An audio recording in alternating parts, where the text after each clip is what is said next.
So what I'm going to be talking about today is fluid mechanics informed machine learning. As Miguel said, my name is Gabriel Weymouth. I work in the maritime group. I also work with the Alan Turing Institute in London. Adam Sobig and I have a co-lead of the marine and maritime group there. So this is a topic close to my heart. So a little bit of background. Everybody in the room already knows this stuff, but when marine engineering is in the news for a week nonstop, I feel like I have to put some slides up on it, right? So the maritime sector is huge.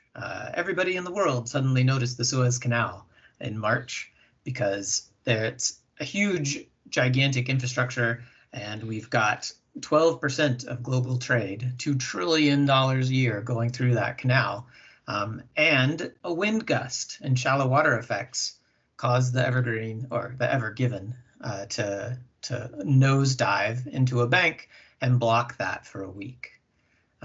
So there's some serious technical issues to solve and things like this, and there's some excellent memes that came out of the situation. But I noticed there were some people asking things like, how could CFD help people get the Ever Given unstuck? And the truth is, once that thing got stuck, it was up to the diggers and the tugboats, right? But some better fluid modeling of wind gust response and shallow water dynamics on the boat at the time, real-time fluid modeling, that could have helped. We could have avoided this situation in the first place. So that's the kind of thing that we're really aiming for here.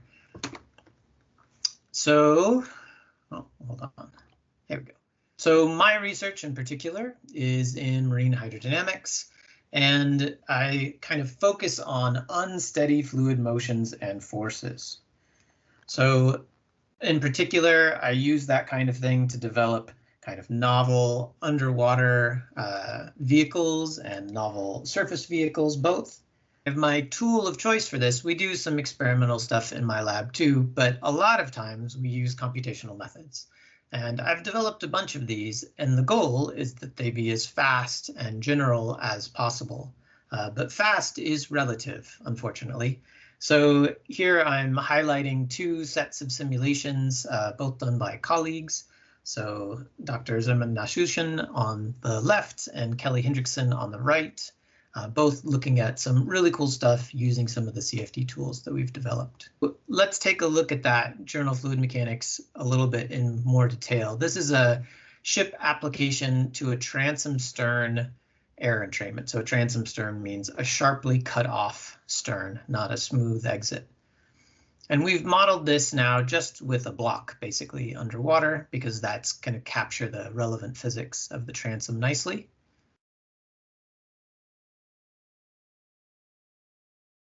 And you can see it's a beautiful simulation that Kelly's run here. You get a dry transom because we're at a sufficiently high Reynolds number, so that back is totally dry. The water shoots out from underneath, and we get some divergent or converging waves off of the two sides, and they form a rooster tail when they impact each other. And there's a lot of spray and fine structure in that flow. And in particular, these types of simulations, we're looking to see how much air is entrained in these wakes, because that air persists for a long time, and the Navy's interested in kind of how visible they are from satellites. So you can see here, this is the underside view, and we can actually see air bubbles that have been entrained into this thing, and we can start quantifying what the air entrainment rate is and how it depends on other factors. So this was some work that was published in 2019 in the Journal of Fluid Mechanics, and we had to run a series of simulations for this, right? Because you can't just do one simulation. So here we're varying the depth to the width of those transoms over a range, and after doing that and being clever about it, you can figure out what the scaling of these effects are. The scaling of the large scale features ends up to be kind of ballistic, but the air entrainment wasn't, and there's a lot of difficulty with that. So the thing that I wanted to focus on now, though, is those simulations were not cheap. So this was done for the US Office of Naval Research on one of their high-performance computing centers. This is about 5,000 cores, about 100 million cells, and it took about a week per simulation on this. Actually, I think some of those bigger domains were probably 2 weeks each. And the earlier one I showed of the whales swimming, that was also about a week per simulation there. And so while these simulations are really accurate and they help us study the physics, that's as long as the Ever Given was stuck, right? So we can't use that to help avoid this problem in the first place. We're going to need something a little bit faster. Being from the Alan Turing Institute and giving a talk on machine learning, I imagine you were expecting this to be the solution, right?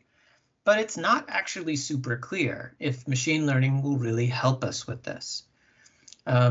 So this is possibly one of the worst applications you can imagine for machine learning.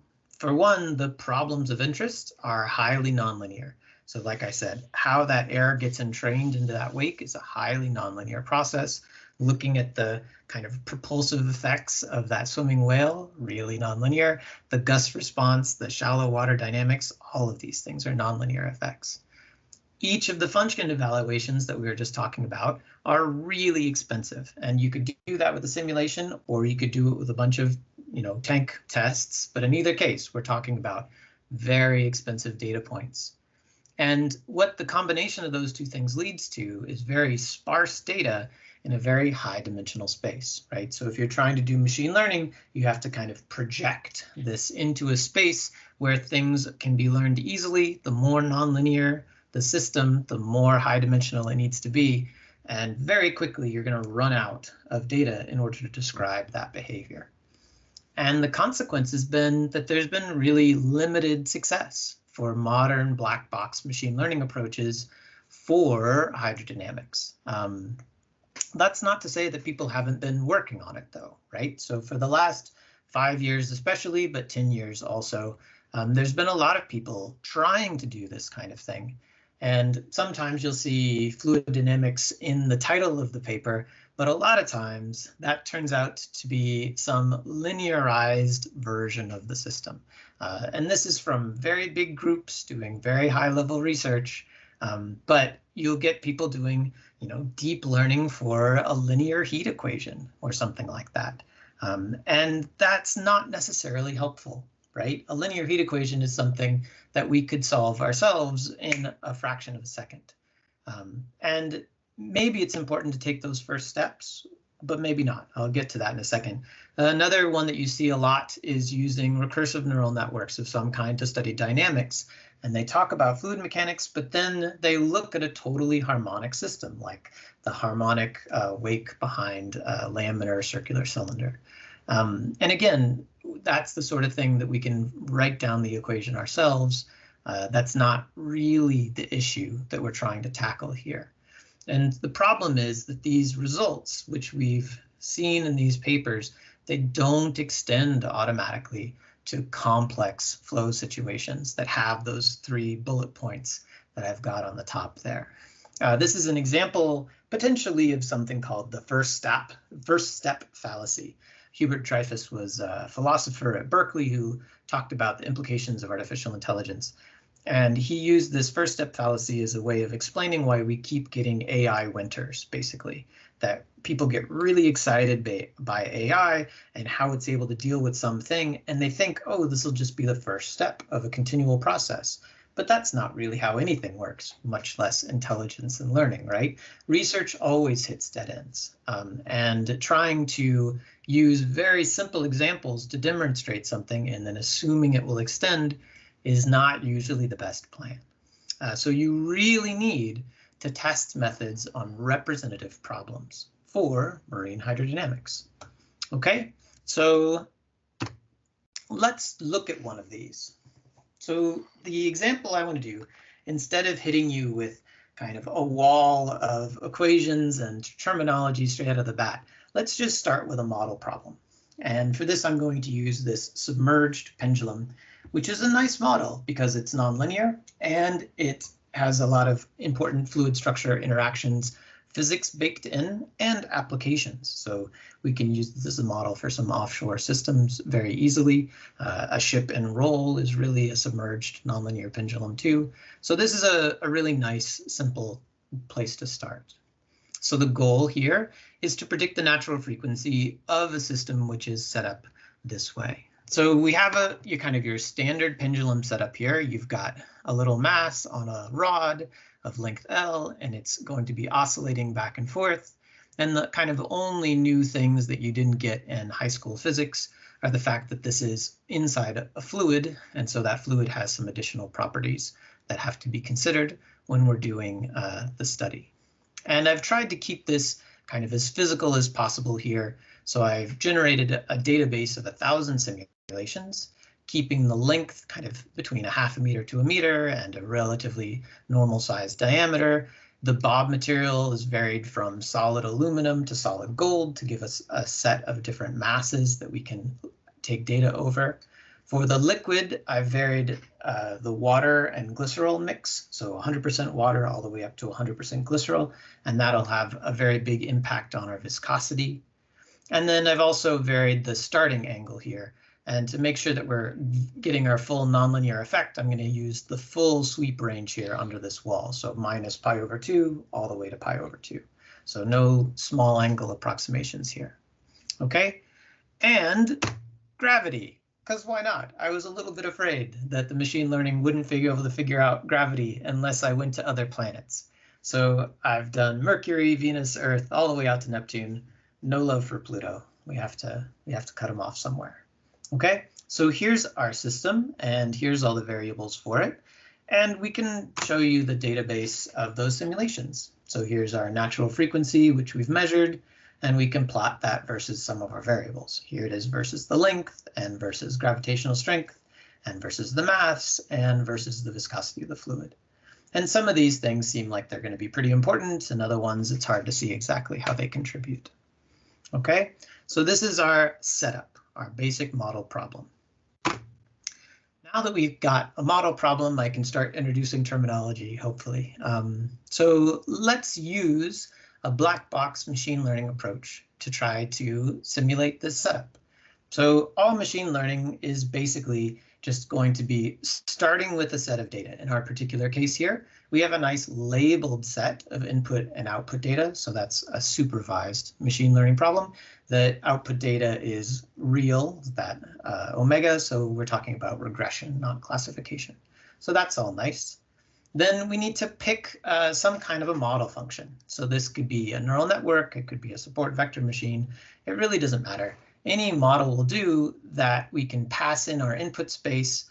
After we set some parameters, it'll spit out kind of a prediction for our output, right? So in a block diagram form, we put the data in, the machine learning model will spit out our Y value. All we have to do is set these parameters. In order to do that, there's kind of two steps. First is that we really do need a loss function. So we need to decide how we're going to penalize deviations from the examples. And then the second thing we need to do once we've set that is we have to fit the parameters by doing some kind of a minimization process. So some sort of argmin over that loss function will set our evaluated parameters. And that's it. Once you've got that, then you can run the model and predict things outside of your training set. A lot of machine learning literature and kind of news media stuff is focused on model choice and model development, coming up with a new neural network, deep learning, all of these kind of things. But when you talk to data scientists and people in industry, the real issue is the data. It's not the black box, it's the data that goes into the black box. So to try to illustrate that for you, I've taken that 1,000 sets, those 1,000 points, and I'm going to do kind of a systematic study where I only give in of those data sets or cases for training. Okay, so here this is like 700 and then 600, 100, all the way down. And I'm not even going to think about model choice right now. I'm going to pick the most boring polynomial least squares model. So like Gauss figured this out, right? This is not new stuff here. And you can see that even with this very simple model, if I give it enough data points, then I can do a pretty good job. So each dot on this is the R² score. So that's like, the goodness of fit. And that's going to be measured on the remaining 1000 minus n cases. So R² of 1 means a perfect fit. R² of 0 means you're not correlated with the data at all. R² can also be negative, so it can fall off entirely. So for each of these levels, I sample 20 different training data sets, and I compare how is the R² score for each of those. And then the median across those 20, I put the line through that point to give you kind of your average response. And we can see that even using a very simple polynomial least squareds, we end up getting like a 90% fit on this. It's pretty good. But unfortunately, as we reduce the data, we start seeing more and more very bad predictions here. So as we get down to kind of 200, 300 data points, so this is 700. If we get down to 200 to 300 data points, then it really depends on which 200 to 300 you happen to have. And you may be in a lot of trouble here with only kind of a 50% fit to the real function. But the median's still okay. But after a while, past 100 data points, then the median starts falling off a cliff too. And so we end up having this really strong dependence on how much data you have in the system. Okay, but this is all super old, Gauss polynomial least squareds. Certainly all of the new stuff is going to fix this for us, right? Let's do something a little more modern. So the big advantage, a lot of the work has gone into in machine learning, is regularization. So it's the idea that we can take those simplified models and we can make them more robust by adding some kind of modifications to them that will encourage smooth predictions. We're saying that we have some statistical regularity in our output function. And you can do that a bunch of different ways. You can change your loss function, you can add some kind of a ridge penalty, you can change how you're doing the minimization technique. So you could neural network dropout, or you could do cross-validation, or maybe you could even ensemble over a bunch of simpler models to smooth out their variation. Any of these are possible. They all fall into the kind of broad category of regularization. So here I've used a very modern approach for this. It's a Bayesian ridge regression model. So this is going to take in some internal estimates of its own uncertainty, and based on the data, it's going to kind of collapse down and make sure that things don't get overfit and everything is smoothed out. And this really does work. It's much, much better. For lots of data points, we get almost no variance at all. So it doesn't really matter which 100 points you give it, you're always going to get a pretty good answer. And the median is pretty much the same as it was on the black box. As we decrease the data, though, even more, we do delay this drop off a cliff of accuracy, but it still happens.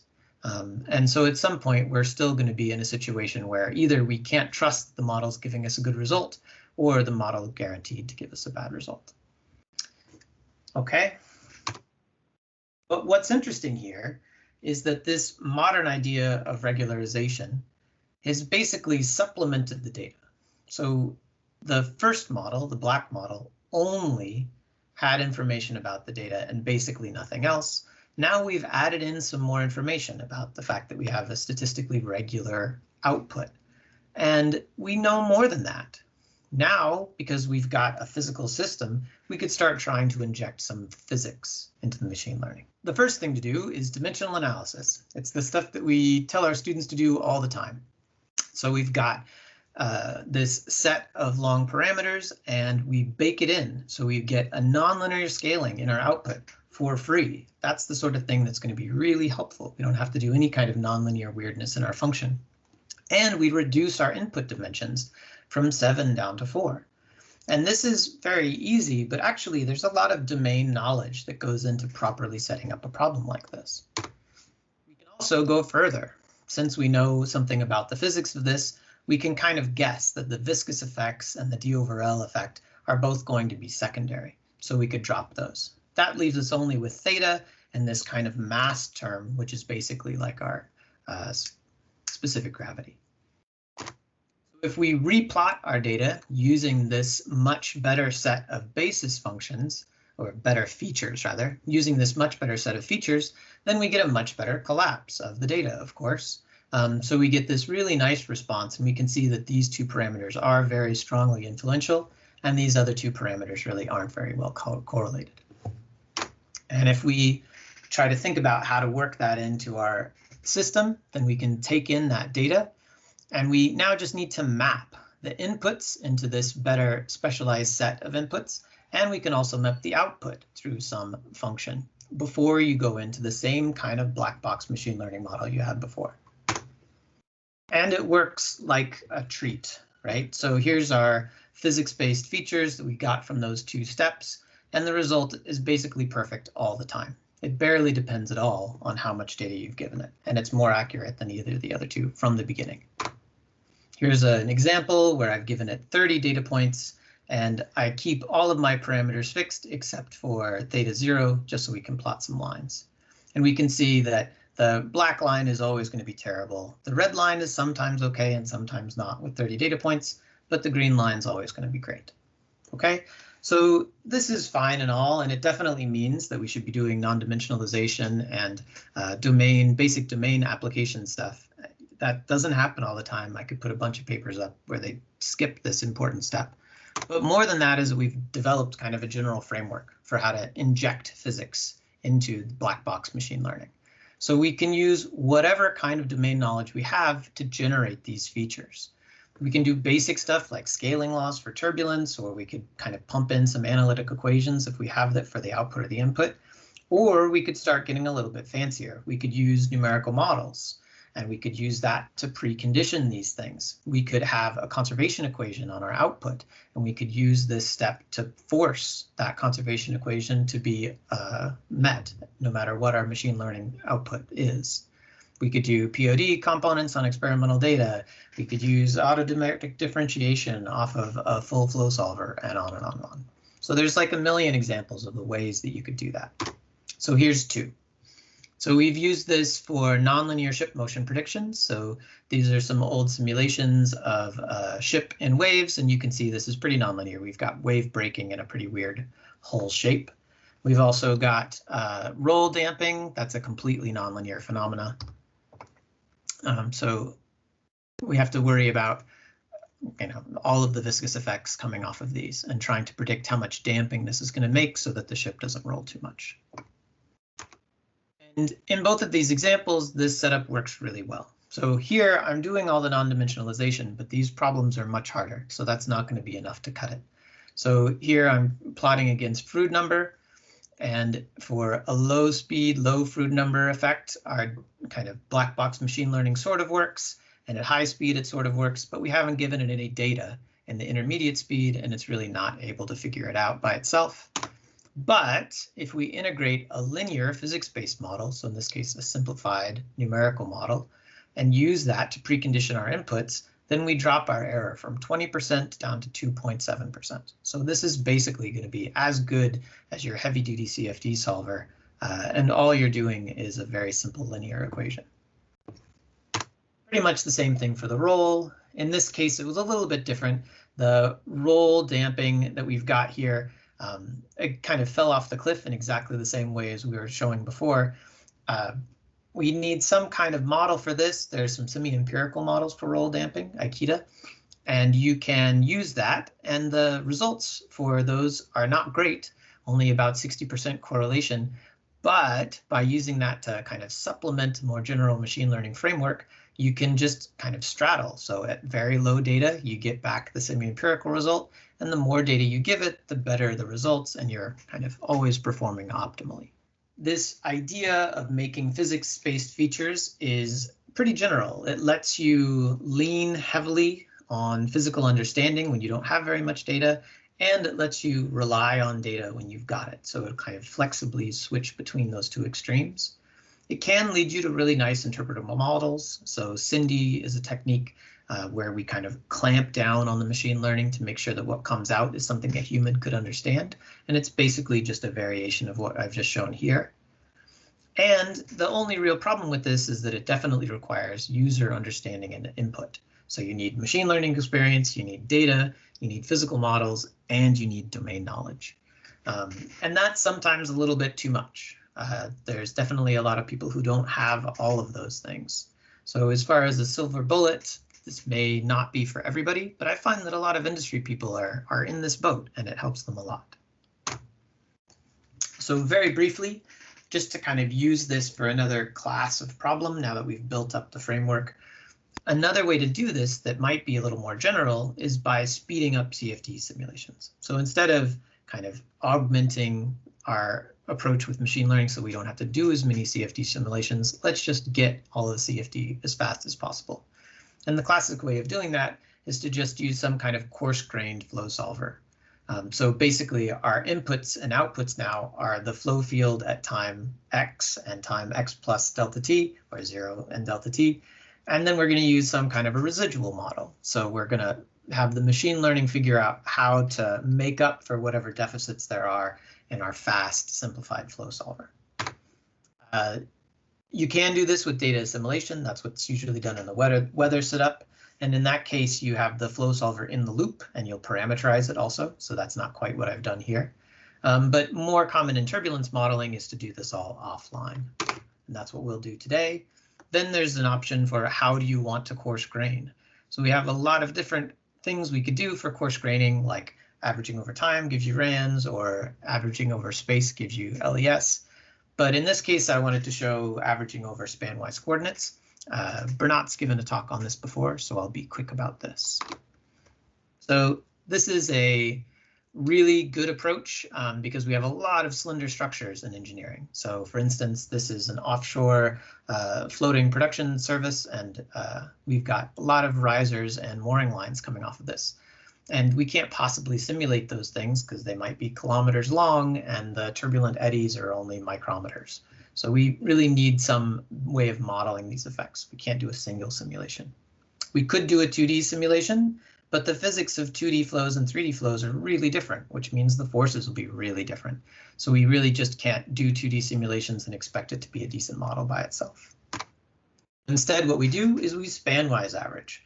So we take that long length of something and we cut it up into relatively manageable pieces and average the flow over those pieces, similar to how you do with LES or with RANs, but now we're doing it in one spatial direction.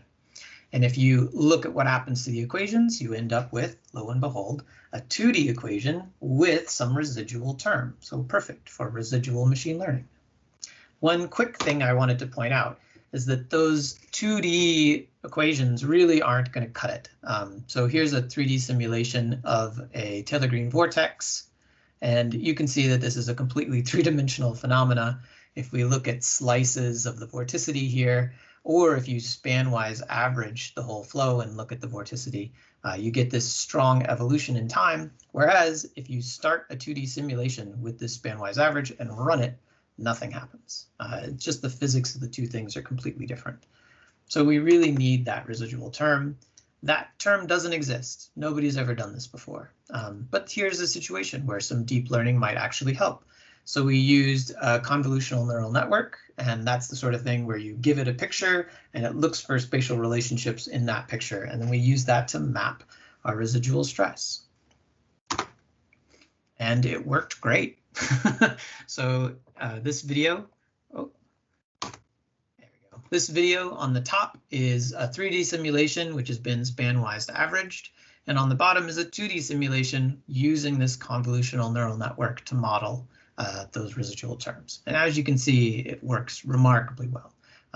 Here's an example, again, a little bit like the Taylor-Green vortex setup, the 3D on the top, then the 2D including this residual term versus a 2D where we haven't included the residual term. And you can see that this reverts back to a 2D flow almost immediately, causing a complete deviation in the forces. So this is our drag force, it goes off the rails. This is our lift force, it goes off the rails.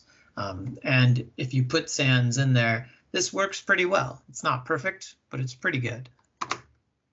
And this was trained on a circular cylinder, but we could test it on other geometries. We tested it on 2 different ellipses and we tested it on 2 different Reynolds numbers. And again, it works remarkably well. So it seems like we really have figured out something about how to model that residual stress.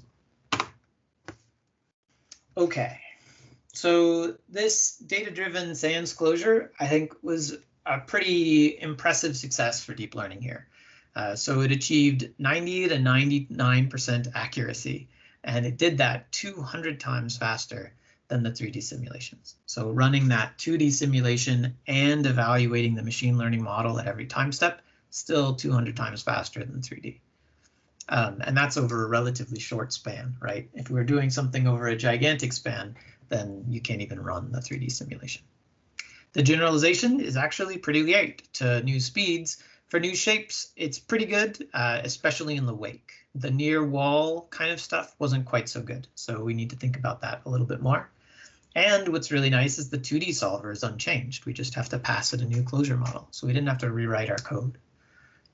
It is, of course, limited to slender geometries, so we can do these risers. We could also use this for wings or towers or struts, but that's the kind of thing that it'll only be useful for. One thing that we also ran into here was a big two-language problem. So our solver is in Fortran and it runs on HPC systems, whereas all this machine learning stuff was in Python. And trying to get those two to talk to each other was not a lot of fun. So that spurred some work in the direction of Julia. So Julia's a newer programming language that's supposed to kind of walk like Python and run like C. So it's pretty fast, but it's easy to script, and a lot of people are also using it for machine learning stuff. So this is a neat new approach, and we're going to start looking into that. See if we can kind of bundle in machine learning directly into the solver itself. So that's it for me. In summary, hydrodynamics, it's a beautiful, rich, and demanding field.